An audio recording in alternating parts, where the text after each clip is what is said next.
please feel free to ask questions at the time when I ask you to. And we will have these breaks in the middle, which we will do that. So we'll in a chatting mode. Meantime, you're welcome to put your thoughts in the chat box. In between, I will see the chat box and try to address your questions. So if you have something in mind, please put it in the chat box immediately. When I take a break and see your chat box, I will try to answer those questions. Okay, so let's start the session and let's try to make it as interesting as possible. I know it's not easy online because you are not in front of me and I have to see a screen, but I know there are around 100 people who are watching this around, and I know you have questions. So please do put it down and I will answer all your questions. Okay. So what are we here for basically? There is so much of hype and talk about entrepreneurship all the time, and people have this feeling that when you take on entrepreneurship, you do it because you want to become famous, because you want to become rich. So that's the question I'm starting off my talk with. Why are we here? Why do we want to know what is an entrepreneurial mindset?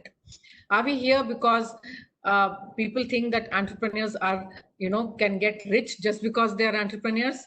So I'm just starting on a humorous note, and we are starting with if you're really thinking that an entrepreneur means to become rich, then I guess on a lighter note, there are better ways to get rich. You can inherit rich, you can marry rich. It's not just for the men. There are many countries in the world where women also can claim dowry, I believe. So you can think that way also on the lighter note. Then you can win a state lottery. There are some states which have lotteries. And you can be a showbiz celebrity. Because if you are in the showbiz, even if you are not the top of the or the best, you still get paid so much more. Or even if you are a cricketer and a third-rate one, you still get so much more, paid so much more than a top-level scientist in the country. So that's the irony. So really, an entrepreneur is not about just getting rich.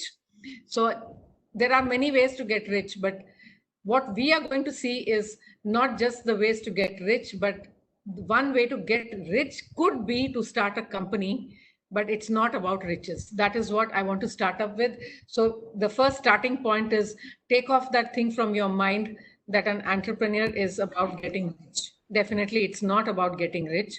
That is one of the fallouts that may happen. You may also become poor. So let's start on that note. And I want to also start on with two very beautiful stories. One about this woman called Kalpana Saroj. I don't know how many of you know about her, but she was around, comes from a uh, small village with a Dalit background. And when she was around school going age, kindly please have all on mute. Yeah. So when she was in her school going age, the school people told her that you're very lucky that you are able to come to school, because normally we don't allow children like you to come to school. And when she wanted to play sports, she was told, just be happy that we are allowing you to come to school, don't ask for sports, etc. She was married at the age of 12, as was the norm in her community. But at the age of 12, she was married to a family in Mumbai who was an extremely abusive family and harassed her. She was at the age of 12, she was taking care of a family of 12 who harassed her and thoroughly abused her. And when her father comes to see her in Mumbai, he makes a statement and says, I don't see my daughter, I see a living corpse. And he takes away his daughter back home. And when she goes back home, instead of feeling happy that she's back in her mother's house, everybody is looking at her as if she has done a very big crime, leaving her husband's house and coming. Now she wants to go back to school, but now it is even more difficult because of the things that have happened to her. Then she wants to do a job, but she's underaged, so she cannot do a job. So there seems to be no way out for her, and every door seems closed. And at that point, something in life tells her that it is easier to end life than to go on. So when she douses a bottle of poison, her uncle sees this, takes her to the hospital. And when she wakes up in bed in the hospital, to her surprise, the people around her say one statement. Imagine if you had died, what would have people, thought about your parents, and what would come over them? At this point of time, she realizes that it's not about me. They want me to live because of them. Everything in the world is about them. So she takes a thing and she tells everybody, just let me be on my own. With 10 rupees in her pocket, she goes to Mumbai. 10 rupees with just one skill that she knows, and that is how to stitch a blouse, takes some accommodation at some uncle's place. But what happens in her is she learns that she has to survive. So for surviving, she has to have something that she can offer back to make money. And that one skill which she has, she uses that skill to start making blouses, stitching, and then making a little money out of it. From there, she starts reading. Okay. So you see, I'm bringing out all the skills that an entrepreneur needs to have from two stories that I'm going to tell you. And this is the first one. So she starts reading around and seeing what is it that I can get, what loans can I get, how can I, so what all facilities are available for us. And then she starts seeing for opportunities around. She sees that there are some second-hand furniture shops available. She starts looking around for opportunities. She buys one second-hand, or she rents out some shop, which is a second-hand furniture shop. So slowly, she starts looking at more opportunities. Then she sees some disputed land is on sale, which is on a very depressed price.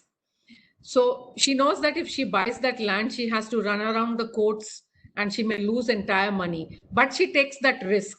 So kindly just see all the words that I'm using. She looks around for opportunities.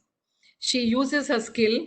She reads for information. She takes the risk of buying that land, okay, which she buys for 2.5 lakhs. And after 5 years, she runs around in the court, of course. That land is around 2 crores at that time, after she fights the court case and gets the land back. And everything that is around her, which is not working, she starts to bring it back in order, so much so that she becomes to be called as in Mumbai, a turnaround lady. Turnaround lady means that whatever you touch, whatever you do, it will turn around and become like gold, because she works very hard. So look at all the attributes I've talked in the story of Kalpana Saroj. One day, one company comes to her, and that company is called Kamini Tubes. This company is sick. It has defaulted, and there are no leaders there. The court has declared them as a sick unit, and the court has declared that 400 worker laborers have become owners of the company. Now, what happens if 400 people become owners of the company? You don't know what to do. They need a leader. So they hear around that there is a lady who buys land which is under dispute, and she makes it becomes, she fights a case and she brings it back into a live mode, and she takes up any business and she brings it back to life. So they come to her and tell her, we want you to become the CEO of the company. That was the biggest breakthrough after all that she had done as an entrepreneur that comes to her. And since then, she is the CEO of Kamini Tubes, and today has around 20-25 businesses. Mind you, she came to Mumbai with 10 rupees in her pocket, not highly educated. Today, her net worth stands at 112 million US dollars. And she is the awardee of President's Award. And she makes this statement, which is so very pertinent to every student everywhere. She says, Ivy League degrees and fancy MBAs are not what make an entrepreneur. It is grit, perseverance, and a superhuman ability to have faith in yourself. And that makes an entrepreneur. So, from this one story, I think I have told you a whole lot of things of what an entrepreneur was and is. Let me just move on from Kalpana Saroj to another story of one very interesting person. He is famously called as Dr. D. How did this name come to him, Dr. D? It's a very humorous way to call him because doctor means that you're a specialist. And he gets this name Dr. D because D stands for dosa. And Prem Ganapati is a 10th class pass out, comes from a small place in Tamil Nadu. And his story is that he always had that something, but he did not know what to do. So one day, he tells one of his relative that I have saved some money doing some odd jobs, and please give me some business opportunity. I need to do something on my own. So this relative says, okay, give me all the money and let's go to Mumbai. Mumbai has a lot of opportunities. It is the land of opportunities. Let's go there. And because you know only Tamil and you know only some words of English, I will help you. I will introduce you. Come, let's go to Mumbai. He gives all the money to the relative. Both of them board a train from Chennai, and they land up in Chhatrapati railway station in Mumbai. And as the railway station is nearing, the relative says that he is just going to the washroom and coming back. So he goes to the washroom and never comes back. Prem Ganapati has reached the station Mumbai, doesn't have a penny in his pocket, zero money, standing at the station, doesn't know English. The friends in his compartment tell him, see, your friend has run away with your money, your relative. Now what you do is, do you have an hanky? If you have an hanky, please sit down in the railway station, put the hanky in front of you. Some people will put some money, take it and go back home in the next train going to Chennai. Prem Ganapati had a choice. He could have put the hanky in front of him, asked for money, just enough to buy him a ticket back to his hometown in Tirunelveli in Tamil Nadu. But Prem Ganapati was made of something else. And he knew he had to become something else. So without a paisa in his pocket, just with nothing on, he walks out, doesn't know a single street of Mumbai, and doesn't know Hindi or Marathi or any language other than Tamil and a bit of English, walks out of the station and starts seeing on the road, what can he do? The first chaiwala that he sees, he goes to him and tells him, do you want some help? I can see that you are washing the cups and then you are making tea and you're doing this. Can I wash the cups for you? Can you give me some money? I'll help you in washing. He starts from washing the cups. And he has one good attribute. He has a very pleasant attitude towards customers. So he talks to the customers, he smiles at them, he says hello and whatever little bit of English words he knows in such a way that his customers become his good friends. And he becomes so friendly that people come to this chaiwala and his business grows because of Prem Ganapati. Slowly, a few days later, Ganapati starts moving down the lane and he finds some other small restaurant. And so he tells him, can I work in your restaurant? So he moves on to a restaurant backend. From there, he tells the owner of the restaurant, can I become a bearer? After a lot of effort, he becomes a bearer. Bearer brings him in front of customers. So you see how important it is for an entrepreneur to always face customers. Once he starts facing the customers, he starts looking at what do customers want basically. So he sees that customers come to eat some snacks, and being in Mumbai, they are very fond of South Indian snacks like dosa, idli, and things like that. And they want, and Mumbai is a busy city, so they want to eat. Ganapati, coming from Tamil Nadu, has the art. He realizes he can make dosas. So slowly, he starts meeting more and more customers and starts saving some money. Then with a small amount of money, he buys a small room. And in that small room as an outlet, he puts 4 or 5 tables and starts making dosas himself. When he starts making dosas, this is near a college. College students start coming near him. Then he starts talking to the college students. See how important networking is for a businessman? When he talks to the students introduce him to the world of internet. And they tell him, they become friendly. And what is good about Prem Ganapati is he's ready to learn. He's ready to mold. He is ready to be flexible to learn from the students. He's ready to change and innovate and try out new things. You see all the attributes of an entrepreneur.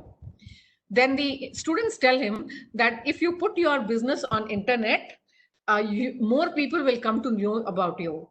Then with the help of students, he learns from them. They help him make a website. Slowly he makes website, and slowly his business starts growing. And he starts making all varieties of dosas. He makes some 99 odd varieties of dosas. He sees what students want. They want some Chinese flavor dosas. They want something, and they want all kinds of varieties. He starts putting all that, but the batter and the main thing about the dosa, he keeps to himself. His story goes like this. He becomes so famous slowly that one day somebody comes and asks him, will you give us a franchise for his outlet is called as Dosa Plaza.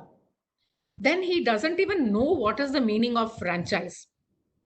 Then somebody tells him franchise means they'll start the business on their own. You don't have to give them any money. They will put their own outlet, but they will use your name. And for using your name, they will give you money.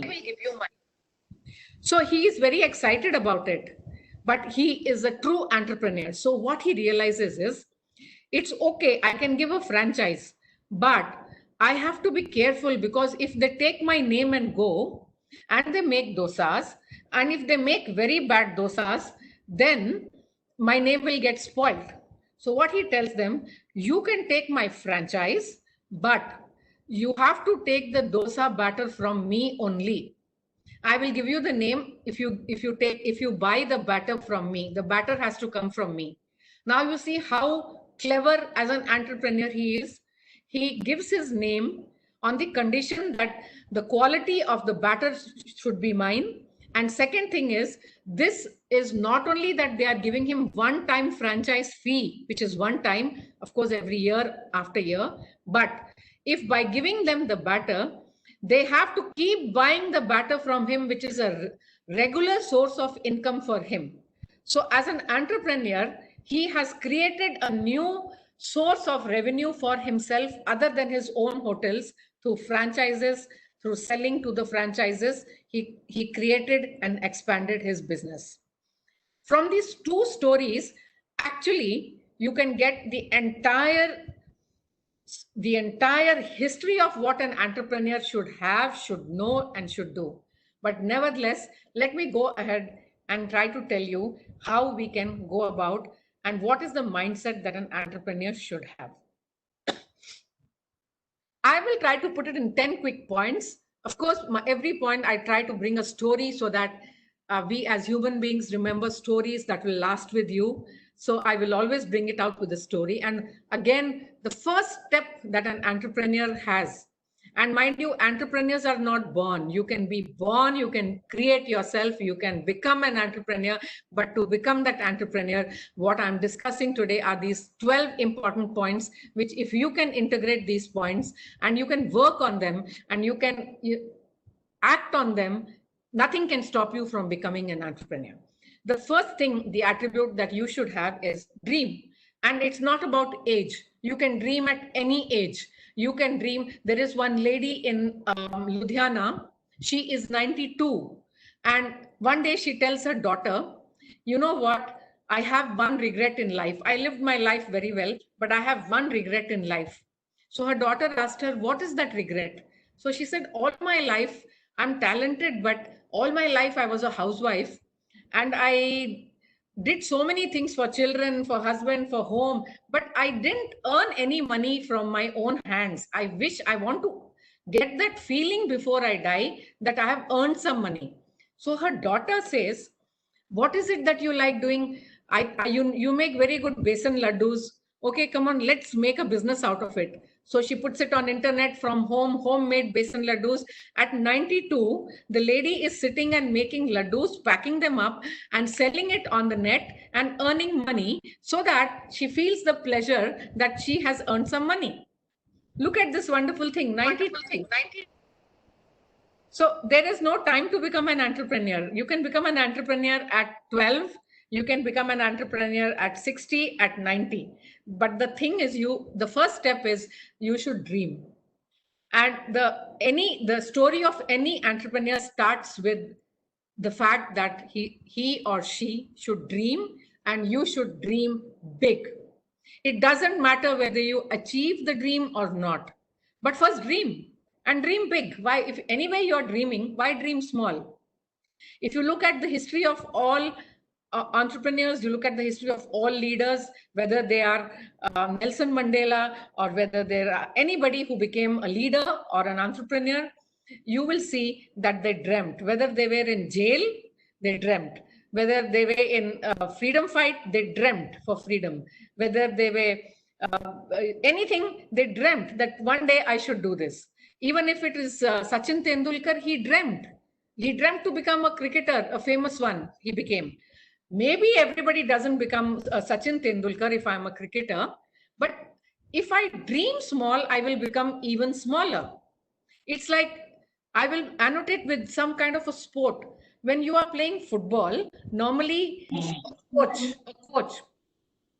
a coach tells the players, he gives them, this is your target. Okay, you have to hit the ball here. If he tells here, maximum people hit here. So if you want him to reach here, you have to tell him here, still higher. So if you want to dream that I should become the best in cricket and I should be Sachin Tendulkar, dream that you should become him, then you'll become at least something lower, if not more. So the first thing is dream. Again, my story goes very quickly about this girl. I don't know how many of you know her story. This girl was a basketball coach, and one day she was a state level basketball, not coach, sorry, player. And one day when she was traveling on a train to go to play some tournament, some guys came and they pulled her gold chain, and she did not like it. And she did not want to just give it away. She wanted to fight back. Unfortunately, that misfired on her. When she resisted, they threw her out of the train. And unfortunately, she fell on a track, and a train coming by almost went, I think it, went very close to her leg. In fact, her leg got cut.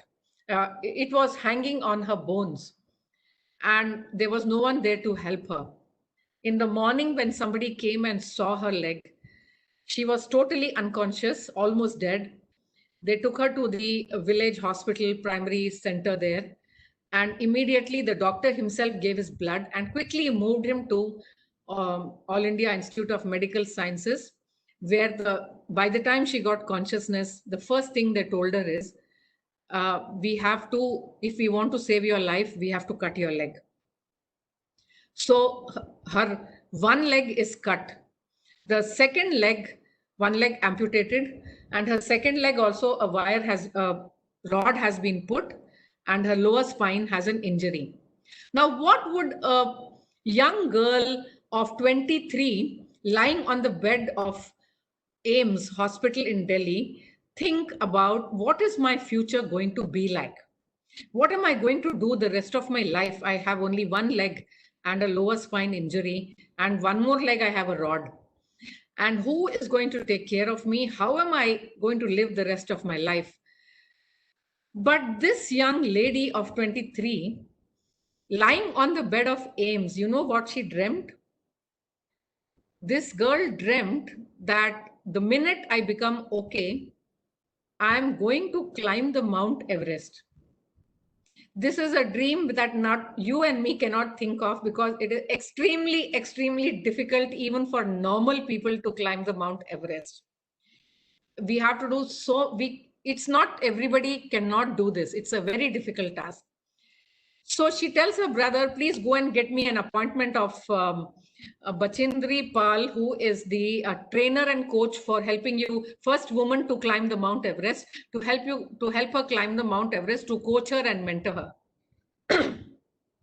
Her brother goes to Bachindri Pal, gets an appointment, and the very first day that she gets out of her bed in All India Institute of Medical Sciences, she goes to Bachindri Pal and stands in front of her and tells her, look at me carefully. My right leg is amputated. Sorry, my left leg is amputated. My right leg has a rod in it, and I have a lower spine injury. I'm standing in front of you.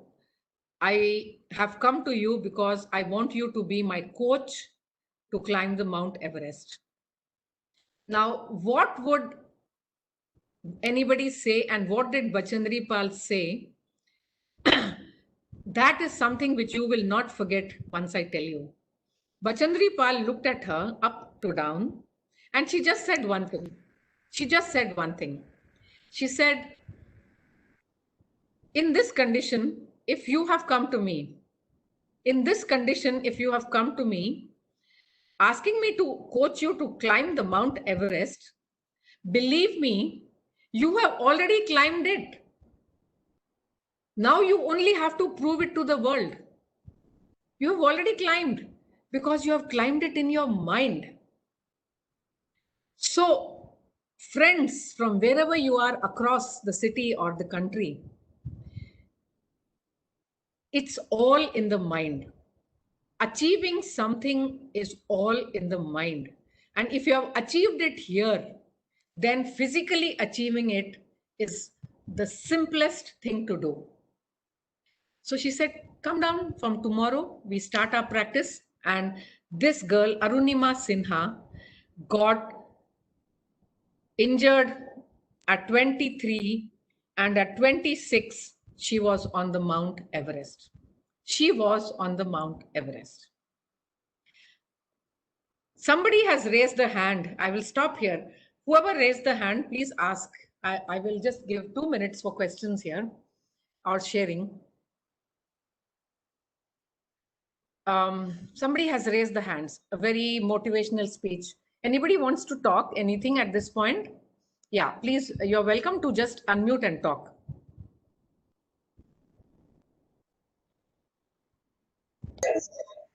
Yeah. Tell me. Yeah, Mr. Srinivas Rao, you can talk.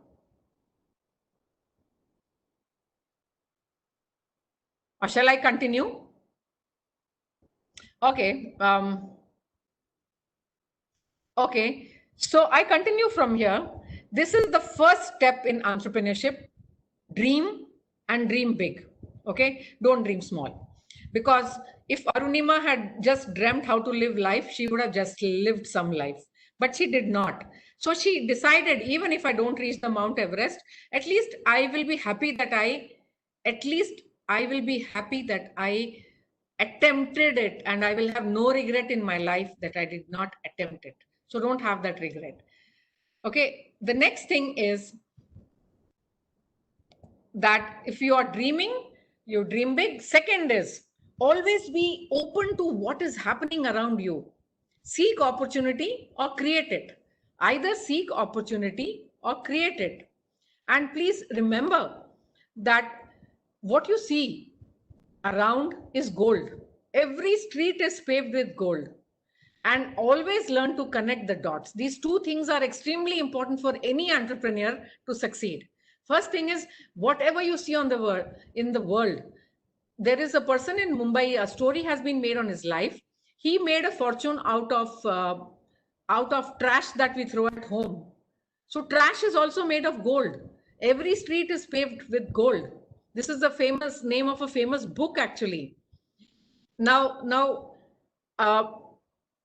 again, my entire talk, I'm trying to anchor it around stories, because these are stories from which we learn on a daily basis. So there was a time in Africa when what had happened was there was this president called Idi Amin. He somehow hated the Indian businessmen, especially Gujaratis, who had done a lot of business in Uganda, and they had made a lot of money. And so the three generations they were living there. That was their home. One day suddenly he said no. All the people they started a saying, go back Shah, go back Patel, we don't want you in our country, and they told them to leave the country. Now these Gujaratis, they could have easily made a call to India and said, we are from Indian origin, please send a flight to get us back home. But this was in 70s. They did not do that. What did they do? They packed up whatever movable property they had. They just tied it up and they looked for opportunity. And someone told them, there is recession going on in the world, so okay, probably you can try US. So they packed up all the money they had and their luggage, everything, and landed up in US. What did they see in US? They started looking for opportunity. Now, in a recession, normally the tourism industry is at a low. People don't have money, so they are not roaming around. So the tourism is at a low. Because tourism is at a low, what happens is that hotels and motels, motel is a small budget hotel, small hotels are called as motels. So the motels in US are selling out. The owners are selling them out. So what do these Gujaratis do who land from Uganda to America? They start paying some installments and buying out all the motels one by one. Once they pay some installments, they make a call to India and tell their relatives, please pack up all my niece, nephew, uncle, auntie, chacha, mama, whatever, come down to America. We have some employment for you. They call all their relatives. Then they start making the relatives do housekeeping, reception. They make them do, their wives do the kitchen, and they start controlling the small motels. So much so that today, if you go to US, 90% of motels are owned by Indian Gujaratis who came to US at the time when Uganda pushed them out. At the time when Uganda pushed them out. So that is the story of finding every street is paved with gold. Everybody says that during a recession, you cannot do business. But it was during a recession that these people, having left everything, found gold. And another important thing is about connecting the dots. Another important thing that an entrepreneur should always know. We learn so many things in our life. You may be a student, you may be a faculty here, but especially for the students here, sometimes so many good things your teachers say, okay? And for the faculty, sometimes our family members, our peers, our partners, and so many people around, sometimes our grandmothers, they tell us something, and we do not connect the dots so easily. But one small advice coming from somebody can really become something which can be a tipping point in our lives. So there was this young guy who was, who did not have money to do higher education after a certain point. And at that point, he realized that I need to be in the company of the professors in the university. I need to hang around, but I don't have the money. This was in US. It was too expensive to study. So he picked up the brochure of the college and he opened and saw, like a menu card, what are all the courses available. And then he went on and on and on, and he saw one course only, which was like some $600. That was the cheapest course available. And he said he did not see what course it was. He said, I'll do this course. Why? Because he wanted to be in the university. When he saw what that course was, the course in calligraphy. Calligraphy is a style of writing, styles of handwriting, styles of writing. Okay. He enrolls for that course and he makes a deal with a friend. So entrepreneurs need to negotiate and make deals. He makes a deal with a friend. You stay in the dormitory room, hostel room. I will sleep on the ground. Let me just sleep on the ground, but I will be in the university campus because I want to meet the professors. I want to talk with them. And I have enrolled for a program. All his friends laughed at him. All his friends laughed at him and they said, okay, you stay in the hostel room, but that course that you have chosen is useless. What is the use of doing that calligraphy course? It's of no use, no employment opportunity. He said, doesn't matter. Whatever gyan I can get from my professors, that is enough for me. Many years later, this person who knew how to connect the dots comes up with something that today you and I and all of us use every day of our lives when we open our computers and we choose the style of writing, Times New Roman, Tahoma, this style, that style. All this style comes from this one man called Steve Jobs because of his 6 months course in a university. And when he made these fonts, he says, I did this because I did my calligraphy course, so I knew how to space those fonts. They were all made by him personally and bought by all operating systems because of his 6 months course that he did, and everybody laughed at him. So, my friends, it's not about what you do and what circumstances life throws at you. Can you use that circumstance of your life? Can you use that thing that happens to you in your life as an opportunity and not as an adversity? Today, we are all sitting at home saying there is coronavirus, this, that. Can we think of what is an opportunity? Maybe this is an opportunity for me. I wouldn't have been speaking to all of you across the city today or across the country. I'm at home, but I'm able to talk to all of you. This is an opportunity. That's what an entrepreneur should see. How do I grab this opportunity? How do I make it an opportunity, even if it is adversity? That's the point, which an entrepreneur has to always see. If you have a background of something, where's an opportunity there? What can you get the best out of people with whom you are at home? I said your grandmother may say something to you. She may be wise. She may be giving you some advice you're not taking. Have you learned to connect the dots? That's where an entrepreneur knows how to connect the dots. Yeah.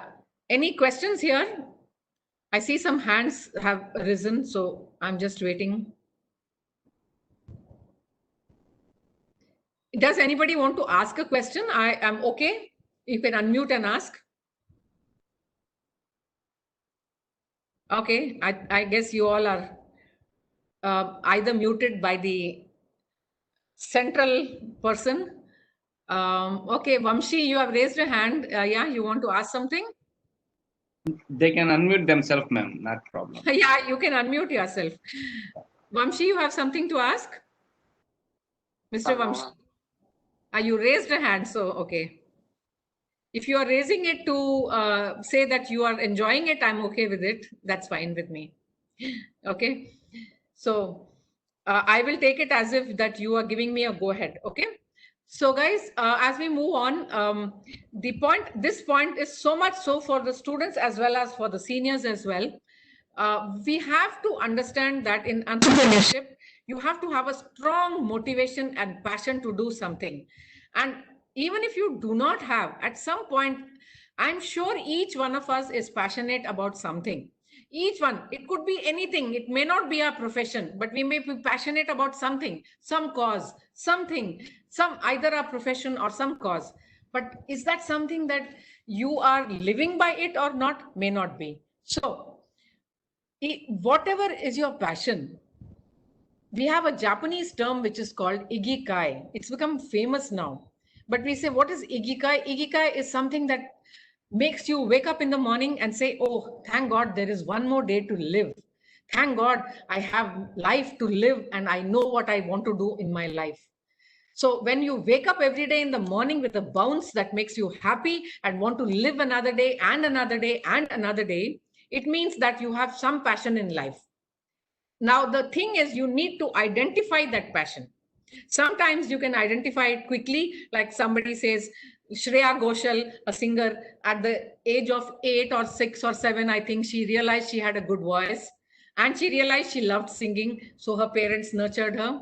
Maybe you are good at something or the other. You're all born with a birthday gift. Everybody is born with a birthday gift. Some people open the gift. Some people open it at 10, 20, 30, 40. Some people keep on living with the birthday gift. Some people take the birthday gift to their grave. They don't even open it. So the faster you open your birthday gift, the better for you. So understand what is your ikigai. That's going to be your passion in life. And that's the reason for living. And what is an ikigai is something that you love doing, therefore it's a passion. But can you make a bit of your passion, not everything? For example, it's my passion to listen to music, but listening to music cannot be my profession. But can I make some out of it? I have to think about it. So if I have a passion, is there something out of which I can make it into a mission that I can help? I can make a group of music lovers. I can make a group of music lovers and we can all on the weekends listen to music, and I can put it on the web, and I can make it tomorrow. It can become my profession and I can train myself into making that platform very rich. So from my passion, can I make it my mission? From my mission, can I see can I see if the world is ready to not just look at it but also pay for it? Then can I skill myself to do something better? Can I learn how to do business and then make it a profession? If there is an intersection point of passion, mission, vocation, profession, that is, if I've got that center part in the middle, this part, I have got my ikigai. And if I can get it out and make it, I would have been living by a passion and make it into a business. So the fourth point that I'm trying to make it is having an idea doesn't make you an entrepreneur, because all of us have ideas. All of us, if I ask even a 2-year-old kid, he'll come up with some idea. So everybody of us living under the sun, we have ideas. Not all of us even consolidate our ideas. Even fewer will consolidate it and then make it into actionable point. After making it into an actionable point, even fewer of us will actually go by it. Okay, so remember, whenever you have an idea, just see that the idea can be consolidated and you can work on it and make it a great idea. So how do you identify whether the idea is great or not? Any idea which makes life, remember, this is a mantra in life, that I'm not preaching anything. This is what history tells us, that if you can create anything which makes life simple, anything which makes man a little lazy, is going to be a super hit. So when you're creating something, always see that, are you creating it in the best interest of mankind? Is it going to make something easy for somebody? Then it is going to be a super hit. Look at the case of, we look at all the things in the world. From you saw your grandmother's grinding. I'm starting my talk with a dosa and I'm still on dosa. Grinding with dosa. I'm sure you all are laughing and I'm happy you're laughing. Finally, from there, we had some machine, then a mixie, then something else, then a wet grinder. Did we not evolve? Why did we evolve? To make our life easy. You remember seeing your grandparents carrying suitcases when they travel? Then you remember seeing them carry trolleys with 2 wheels? And 2-wheel trolley was so easy, you could just pull it. But it took ban some 5-10 years to make 4 wheels in a trolley. Why? Because in 2 wheels trolley, you still have to pull. But in 4 wheels trolley, the trolley walks with you.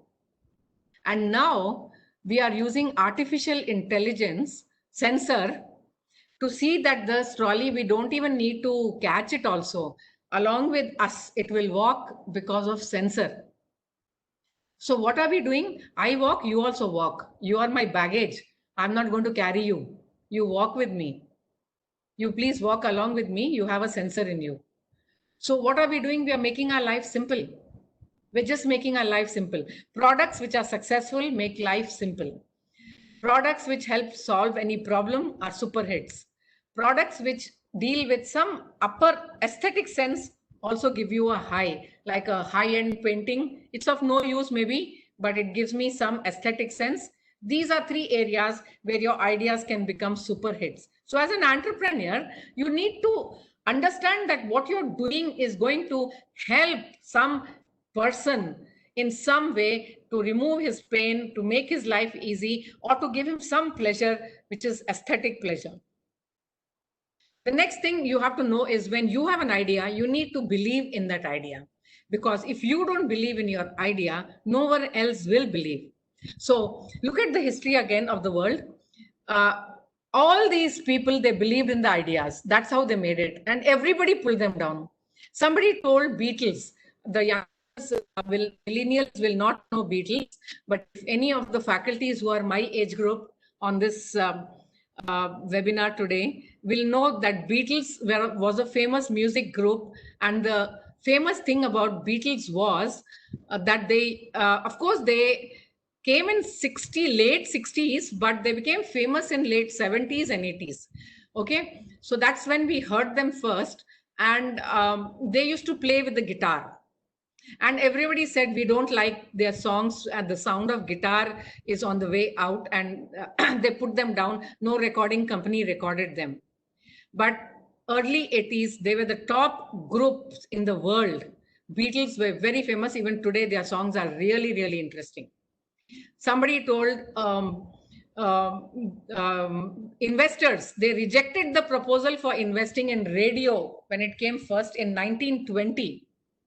This wireless music box has no imaginable commercial value. What will this radio do? From 1920 onwards, right up to the time, even now, it has not gone away. We still have radio. The radio has not gone, at least in the car, we listen to it. So they said radio, this box, this dabba has no value, but they didn't stop. And radio was a super hit. That was the only sound box we had. I mean, people had in those days.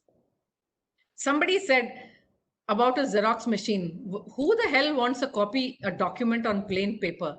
And they also said there will never be the whole world will have 5 such machines are enough for the whole world. Today, 5 Xerox machines you will find in one lane in a city sometimes. And somebody said there's never going to be a market for telephone. And therefore, we have declined the offer to take a license. The chairman of Western Union Money Transfer. The telephone was the biggest discovery, which till today in its different form, we sleep and wake up with the telephone. So if you look at this, these people, their ideas were never believed, but they believed in themselves, and therefore they became hits. The next thing is, when your idea comes up, you need to convert it. You can't go with the idea. So as an entrepreneur, all of us have ideas. I hear 5 new ideas every day, but it's not idea. It's how much you can make it simple and how determined you are to take the idea forward. So if you look at it, the ideas are so simple. If I look at all these startups in the world, there were startups like, there's a startup called Alma Mater. Alma Mater is a very simple startup. They just saw one thing. If you are studying in a college, you want to be associated with the college even after you leave, that, oh, I'm an alumni of so-and-so college. Oh, I worked in so-and-so company. So all Alma Mater did was, they made customized t-shirts with the name of your college or school or organization on your t-shirt and became super hits. It is a killer idea. Shirt is not new, t-shirt is not new, name of your college is Alma Mater is not new, but putting it on that and giving it to you customized was new. And this idea came from an engineering student who's a dropout in the second year of his engineering. His name is what Agarwal? I'm not getting his name, sorry. Some Agarwal. Okay, he's a dropout. And yeah, can someone tell me? Anybody knows his name? I've just forgotten. Harish Agar, no, some name. Okay, he's an engineering college dropout. Same way, if you look at so many ideas in the world, they were all very simple ideas. You think Uber, Ola, all these are new? All of them, cabs are there even from our great grandfather's times. So eating in the hotel, eating outside food is not new. But what is new is the way you get the taxi. Varun Agarwal, yes. Thank you, Karthik. Varun Agarwal. So what is new is not the way you get, not the taxi service is not new, Uber service is not new, but what is new is the way you hail the cab. What has become comfortable? How did the life become easy for you? From the app, you can book a cab. From an app, you can book a cab. You don't have to go on the main road, or you don't have to make a phone call. You don't have to call an auto. From the home, you can call a cab. That is new. That's all. The app is new. So it's a technology app. It's not a transport service. Remember that. Food Panda, Swiggy, Grofers, they're all not new. The service is old, but the way it is given, it is new wine. It's an old wine in a new bottle. And the new bottle makes it what it is. That's why we demand it. Okay. And there was one person who made a car shield made out of soft cardboard and folded into a flap that can be put in front of the car windshield to make the car so that the heat doesn't come in and it doesn't become hot. You know, this guy got a simple idea. You made a thin cardboard sheet and covered and made a flap to keep inside the car. When you park it, you open it so that the heat doesn't come in, seat and the wheel doesn't get hot. This was sold as a multi-million-dollar idea to a Detroit-based car company. So if you look at all this, the idea can be simple, but the way you bring it into use and the way you execute it, that is what makes it a killer idea. So the next point is you need to execute the idea, and the people behind it need to be dynamic enough to execute it. The fifth thing about any entrepreneurship is you cannot do any business without taking risk. Have it in you. Anybody is asking something? Yeah. Anybody wants to ask something? Yeah, please. Go ahead. I'm listening. Somebody by the name of Rockstar is trying to speak. So whoever is the Rockstar, please, you can ask me the question. Okay. We'll go ahead. We'll take questions maybe after some time. So taking risk is an integral part of entrepreneurship. No risk, no gain, no pain, no gain, no risk, no reward. So, but at the same time, it doesn't mean that an entrepreneur takes uncalculated risks. He takes risks, but he takes very calculated risks.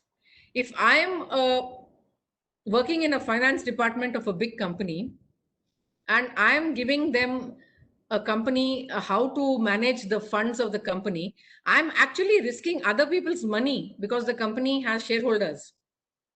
But if I'm an entrepreneur, I'm risking my own money for some time at least. So you have to risk your own self. Without a risk, that is the main difference. Otherwise, everybody would have become entrepreneurs.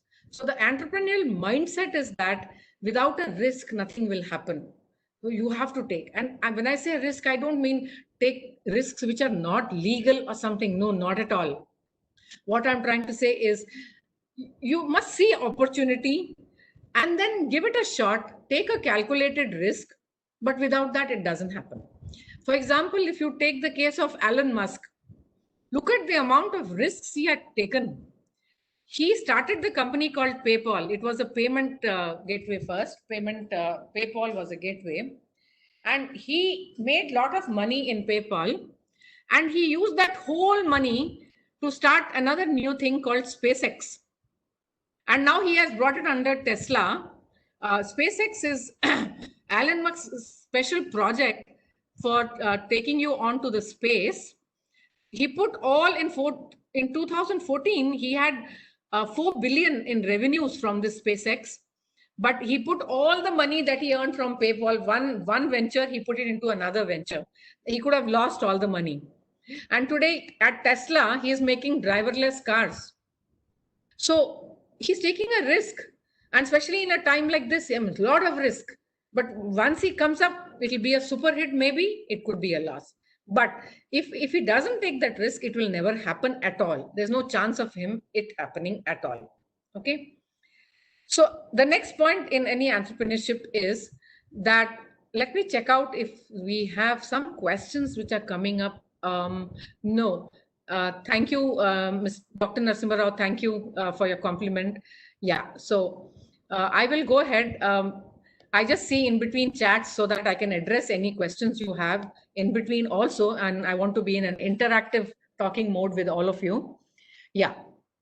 The next point you have to remember is whatever you do, and mind you, you can make business out of anything. Like I said, road is, is paved with gold.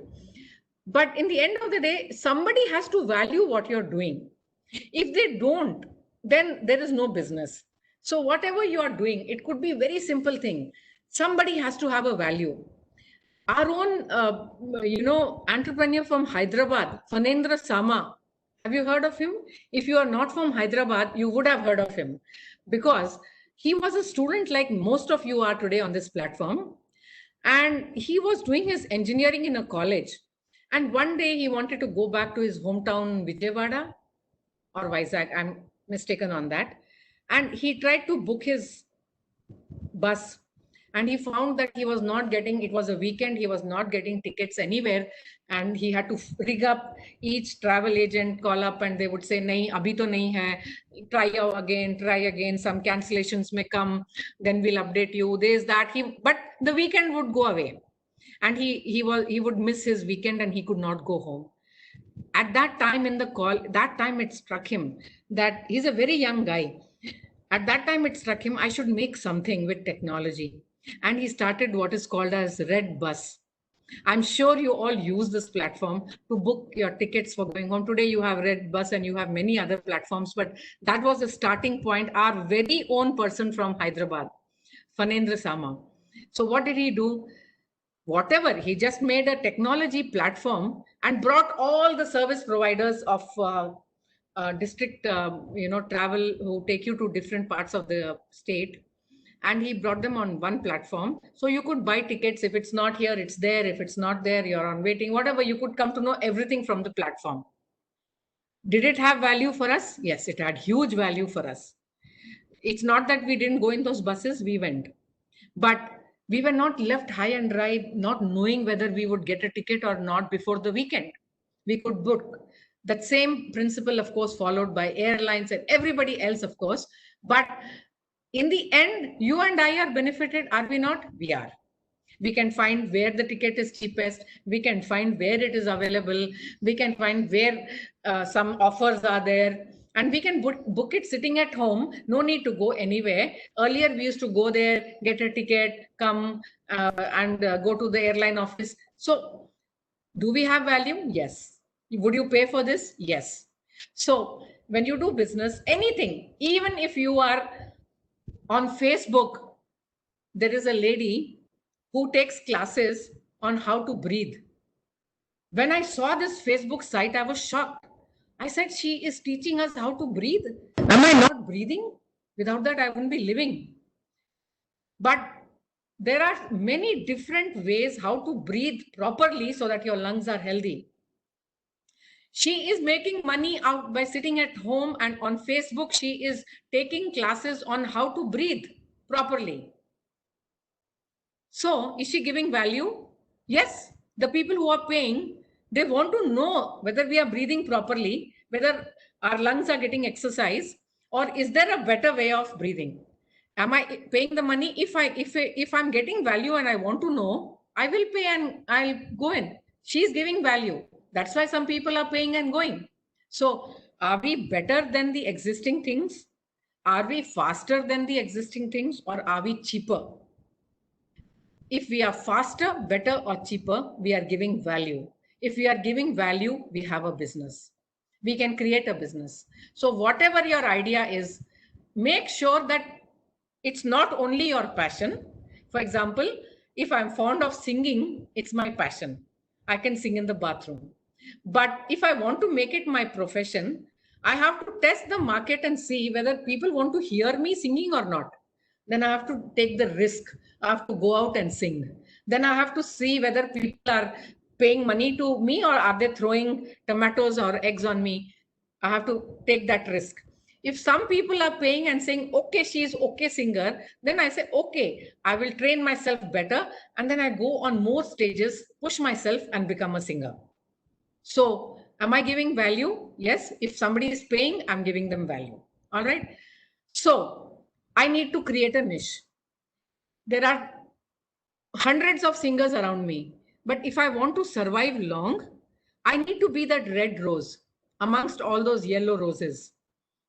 Because if I'm that red rose, I will be wanted, or that red flower, I will be wanted because I have a different color. If I sing differently, I have a speciality in my singing, I will be wanted. There are some singers which have, they sing special types of songs and they have some special voice modulations. So in any business, if 10 people are giving this same good or service, can I be that one little different thing? And that little different thing can be very small. It can be anything. It can be as simple as everybody is giving, let us say, look at your cell phones. First there were cell phones, you can talk. Now they became, you can take photographs. Now you have dual SIMs. Now you have dual cameras. Now you have this much MB RAM. Now you have something else. You drop in the water also, it will not get spoiled.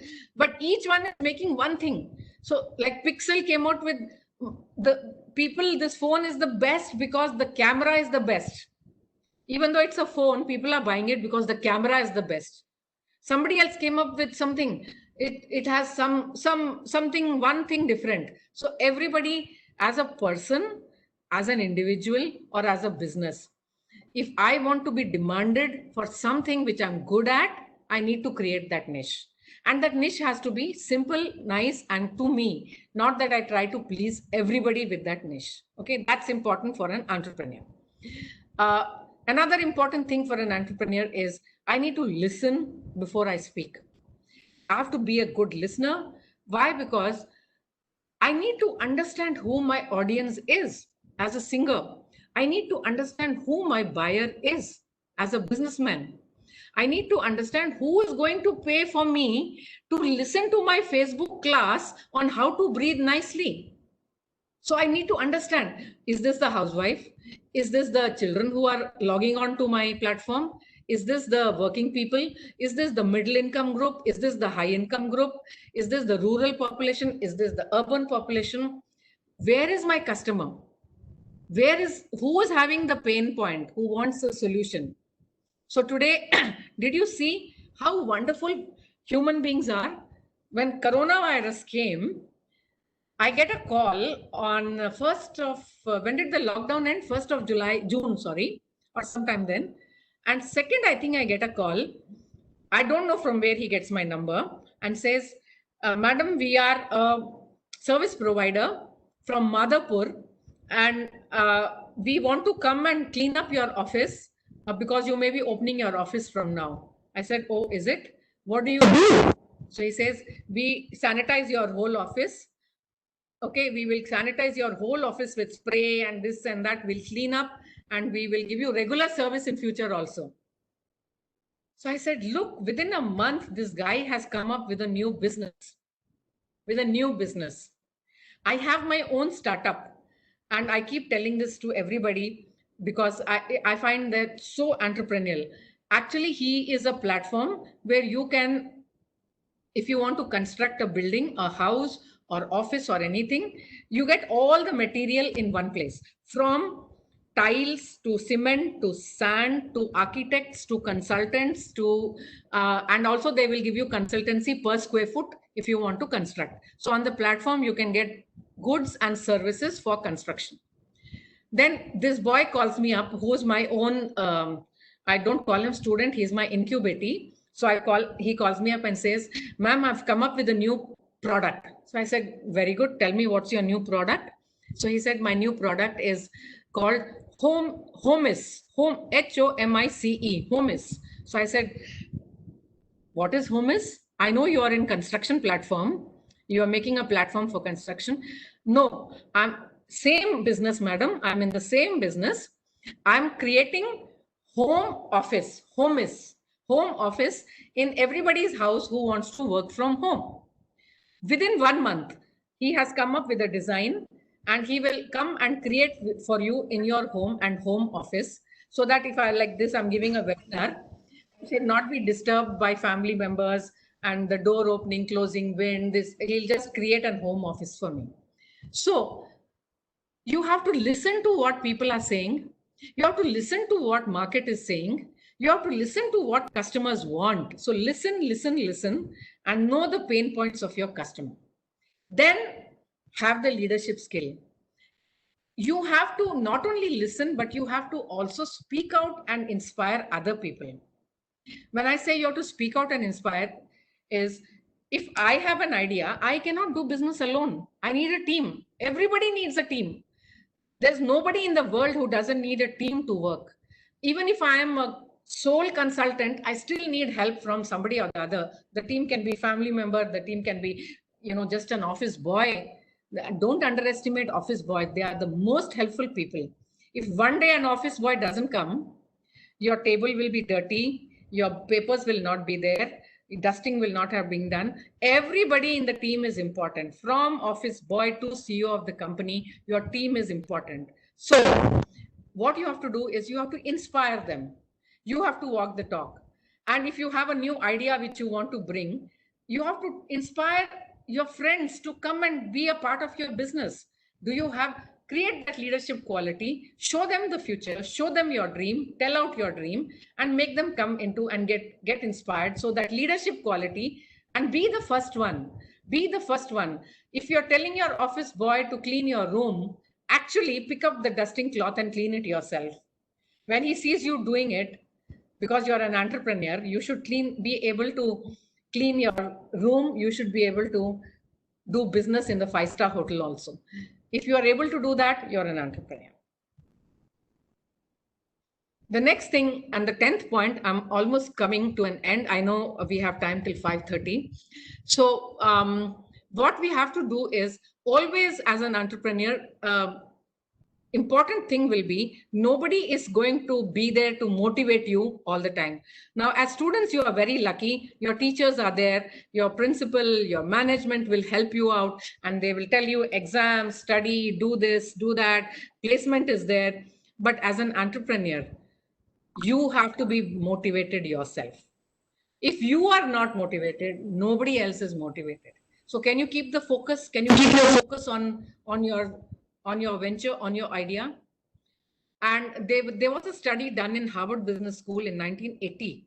On the day of the graduation, one research company, they went and they took data from 100 students when they were passing out and getting their certificates. And they asked them a few questions. Do you have goals? Did you write down the goals? Do you have an action plan on the written goals with timelines? These were the 3 questions they asked. And 10 years later, they have the data of these people. So they go back in 1990, and 10 years later, they track all the 100 people and to see what they have become in life. So what do they see? 84% had no specific goals 10 years back. All right. 13% out of the 100, 13 of them had goals but did not write them down. 3% had goals with an action plan and timelines. 10 years later, the 3% are making 10 times more than the 97%. The 13% who are had the goals but did not write them down, they are making 2 times more than the 84%. So look at this real life research study. What you have to do as an entrepreneur, this study shows, is that right now, it doesn't matter what stage you are in. You may be 92, you may be 12. You must keep on writing down your goals. They can be weekly goals, they can be monthly goals, they can be yearly goals, they can be 5-yearly goals, they can be 1-decade goal, they can be life goals. That's okay. Write them down and keep changing. Your goals may change. Sometimes your goal may be just simply to finish your studies. Along with studies, you may want to do some research. Then you may want to get married. Along with marriage, you want to set up some business. It's okay. Have those goals in place, okay? And then keep on writing them with timelines. That's important. Never give up. The entrepreneurs whom we see as failed entrepreneurs, mind you, they are not actually failed. They withdrew too soon. Or the product failed. Sometimes it happens. There is no success which is not backed by failure. Failure is a backup. Always remember, it is because of failure that they succeeded. I'll come to that.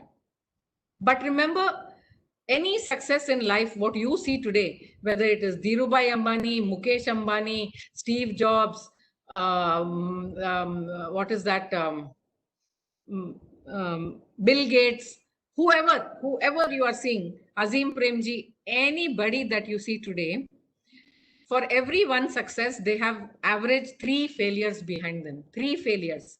But you do not see that because nobody speaks about that. Steve Jobs' Macintosh failed. There was something else failed. Amazon's 3D phones failed. I can tell you, Google also failed. Facebook also had 3 failures before. They started something else, some social something that failed. Finally, it came up as Facebook. So there is no, if you do not know how to take a failure, you cannot succeed. So never give up. The people who are remaining in business are the people who will learn from failures and come back. Look at this guy who made this vacuum cleaner, DC01. He's called James Dyson. He spent 15 years creating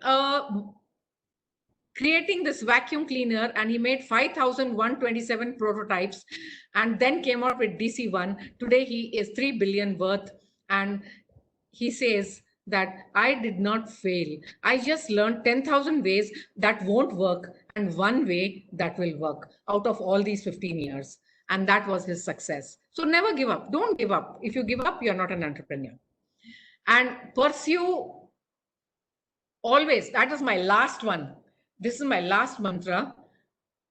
And that is, if you are, I started with this, I will also end with this. If you are thinking that by becoming an entrepreneur, you will have a Ferrari car, and that's why you want to be an entrepreneur, then that may never happen because you're working, your intention is different.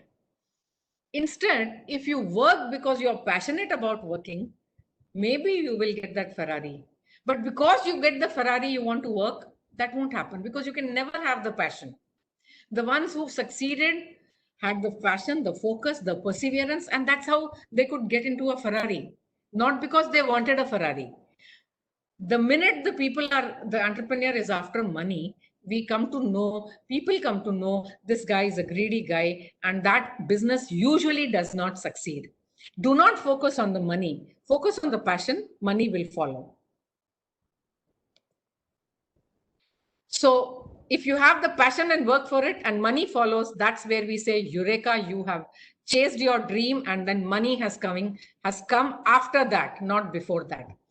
And as students, you may have some anxieties. You may want to know what's the right time to start. If anybody asks me this question, I always say now. That doesn't mean you leave your studies. All the entrepreneurs in the US started off right when they were studying, and many like Varun Agarwal, even in India.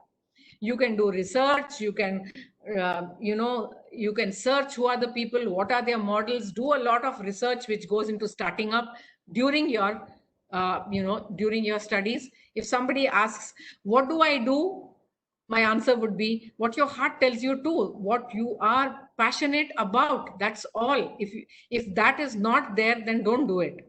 And third, how much do I invest? My answer to this is not negative. Don't take it negatively, but be calculative in what you invest. What you invest is whatever you are willing to lose. Okay, so that means don't invest everything. If whatever you are willing to lose, that is what you should. Okay, just a second. Somebody asked a question. Let me answer that. Somebody asked, it's okay. My question is how to overcome trust issues in startups or entrepreneurs. Yes, this is the first thing. When you are collaborating with somebody, there will be trust issues, and not trust issue alone. Sometimes you can trust them, but founders and co-founders will have problems. Will have problems. So it's not that if I start business with two more people, I'm going to be with them through the end of my life. No, but you should have a written agreement, clearly written, with all circumstances marked in it. Even if you are brothers, sisters, husband or wife, if you are doing business, please have it written down and say that in this business, whatever your relationship is outside, if you do not have it written and marked out that this is what I'm investing, this is what I will contribute. If I want to leave, I cannot leave before 3 years. When I leave, you have to give me an exit, which will be mutually acceptable, but you write down the terms. All the fights come because of that. It's not trust issue. It is more to do with we fall out with the people we work with, which is quite common. We are human beings. So they can fall out, but you have to fall out nicely. There should not be a bad taste in your mouth. Okay, I hope I've answered your question, but I'll try to answer that more as we go along. So when you're investing, please see that you don't invest everything. You invest what you're ready to lose. And if you want to see the history, you see HP started their business with 538. Dr. D. Prem Ganapati started his business with 0. Kalpana Sarot started her business with 10 rupees. Hewlett Packard started with $538, Threadless 1,000, Dell 1,000, Spanx 5,000, 10,000, and some was their own, some was borrowed. So there is nothing, no hard and fast rule at what. You can start with 0 as well. But you should know how to, if you cannot put in money, you should know where to get the money from. Okay, that's about entrepreneurship. So put the seed of the idea in your mind, have the passion to do it. If you have any professional experience, bring it. If you don't have, bring people who have experience, make the idea into a killer idea, take the idea forward, make a team out of it, and make it into a viable opportunity where the opportunity gives value to somebody who is ready to pay for it.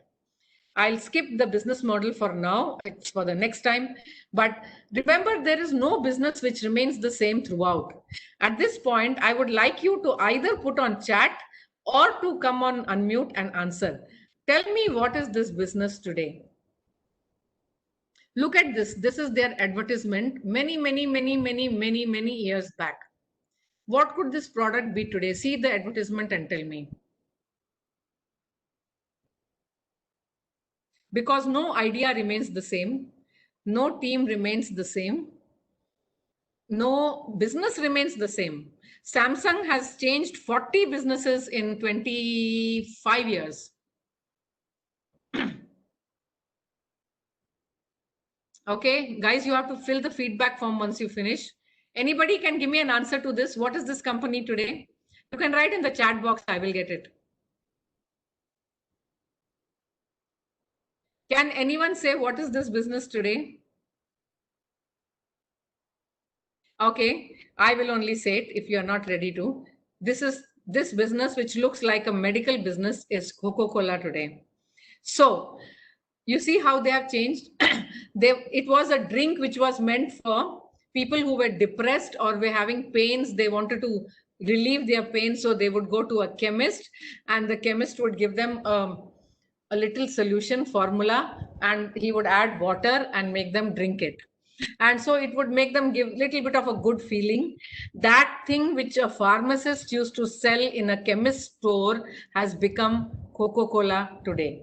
That is how the product has evolved. So entrepreneur, product, business, idea, everything will change. And yeah, someone said medical business. That has become Coca-Cola today. So that is how you have to evolve. So if you, as an entrepreneur, you should be ready to evolve. You should be ready to change, be flexible. And I will leave you with these thoughts. These are all the kind of competencies which I don't want to go into. I've told you 12 main things that covers most of the thing. But if you still want to look at, there are interpersonal skills, personal effectiveness, and these are more of academic skills you need to have, like research and analysis, workplace competencies like working in a team, working with the boss, being able to inspire leadership. I've told you all this. Then you need to have industry-wise technical skills, what the industry wants, and you need to have as an entrepreneur, what I'm trying to say is basically you need 6 habits of success. Be undeterred. Do not be scared of obstacles. Every day is an obstacle, but that is what is giving you the kick to go on. That's the challenge. That is should give you a high. Okay, that's how. And taking action. So I have an idea, you have an idea, but we sit over the idea. Who will become an entrepreneur? None of us. Action. Action. Are you moving? Even in science, if I don't move this pen, it will remain like this for centuries. For this pen to move 1 inch, it needs an equal and opposite reaction, physics. So if I do not give that equal and opposite reaction, I won't move, my business won't move, nobody will move. Then I need competence. That means to become that, I need to acquire some skills and knowledge to succeed. I need connections. So I need to be an extrovert. I need to make networking. I need to meet people. I need to use my network. I need to know people who will fund me. And finally, I need to remain focused and persevere on my business. Okay. Don't fear failure at all. I will say one sentence. Failure is that rock bottom on which you can build your success. That is the rock bottom foundation. On that foundation, you build your success. Every time you fail, pat yourself and say, I got a certificate because I crossed one milestone to reach success.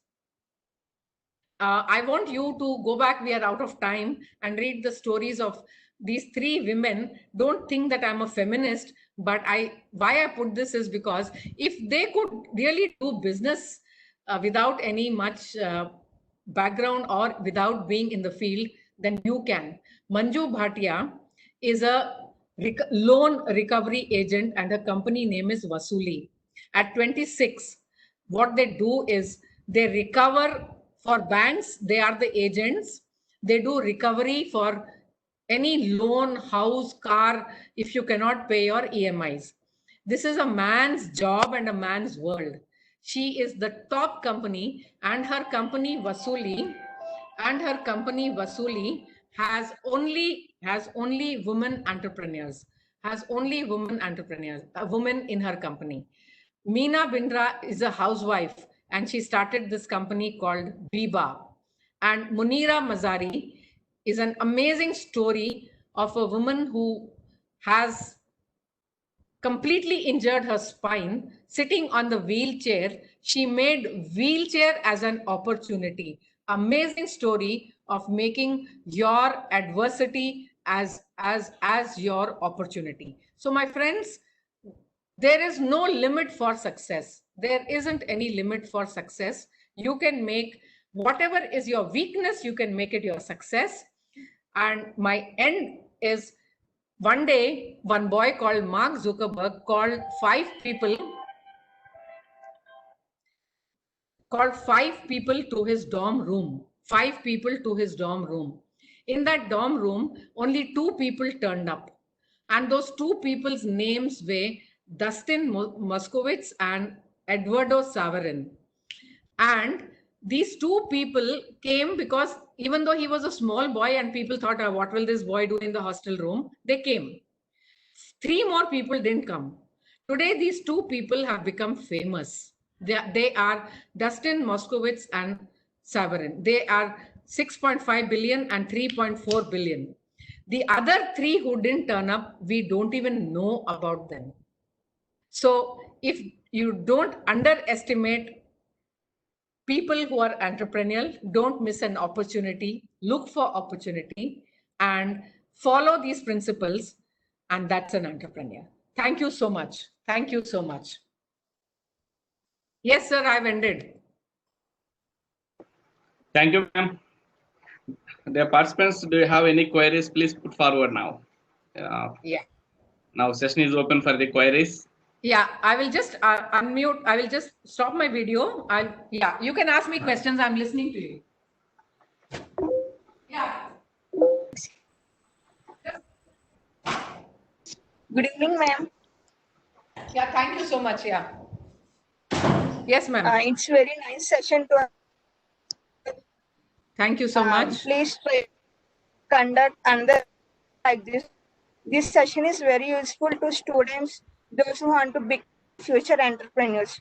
Thank you for Thank you, conducting thank this you. webinar, ma'am. Thank you so much. Thank you so Kirti, much, ma'am. Kirti. Thank you. Thank you. Yes, I ma'am. appreciate Thank you, ma'am. Somebody asked a question. You said that the entrepreneur has to take calculated risk. What is that calculated risk? So calculated risk is you identify an opportunity and you see how big that opportunity is. Do a bit of your research.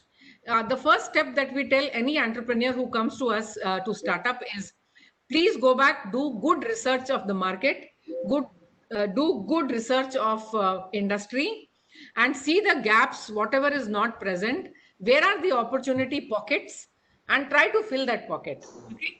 So you're taking a calculated risk. You're not saying that I'm passionate about this product and I'm going to the market and then the market may not accept my product.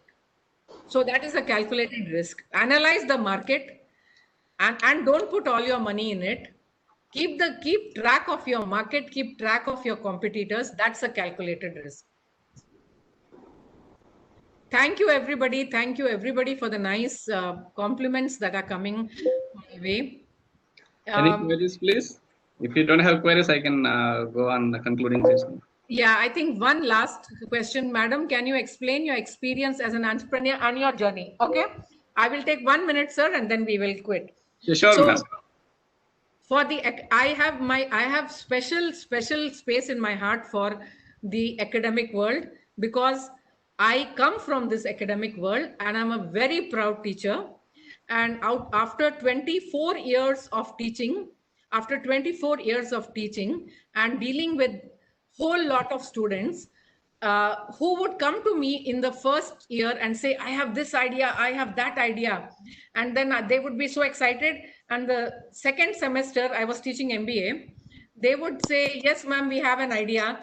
But third semester, they would get busy. Fourth semester, they would get job and they would go away. And then in alumni meet, I would meet them. I would get a box of sweet and they would say, we got married, madam. I would say, very wonderful. What happened to your lovely, passionate idea? And we will do it, we'll do it. Then after next year, I would meet them. I would get one more sweet box. Ma'am, we have first child has been born. Then second child. Then what happened to your idea? And no, now, I have a family to take care. So I would never get these guys, be able to get them back. I realized what is the opportunity here and what is a loophole. The loophole is students do not have a backup support. Why would anybody want to become an entrepreneur after putting money into education and then having full risk and no support?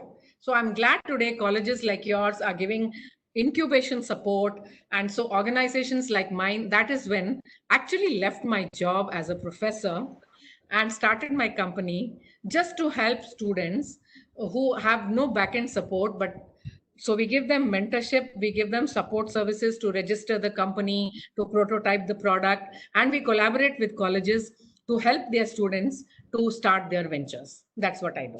That's my story. Thank you, ma'am, for your inspiring story.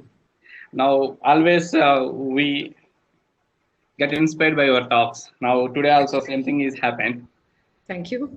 You made the talk so wonderful and live through the stories where common man has become great entrepreneurs by creating opportunities through their own skill set. Definitely, this help our participants. Thank you. To hit great ideas and also become CEOs of their own company.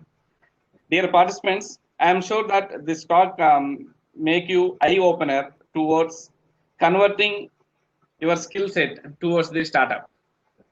With this, definitely we'll have an association with ma'am, and we'll bring many more this kind of events for you. And ma'am also having company, and the main motto of ma'am company also to motivate the students as well in innovators towards the entrepreneurship, and she will help us a lot. Okay, I hope you also utilize ma'am services. Sure. Really. I put my details on the board right now on the screen, and you can reach me on these. Yeah, that's my office number, but you can reach me on these emails as well. Anytime, I'm there to help you out. And any other questions? Somebody said, is communication important? I want to end it. It's the most important thing, not just for business, but for life in general. Communication is the most important thing. Yes. And one more thing means that dear participants, any queries, please put forward. No problem. Means we are open. Yeah, absolutely. Yeah, absolutely. Absolutely. Thank you all for being a part of this, and I thoroughly enjoyed delivering this talk. I hope you all also enjoyed, and I'm always open, and you can mail me if you have, or contact me, and we will always be ready to work with any of you if you have some entrepreneurial ventures. Thank you so much, everybody.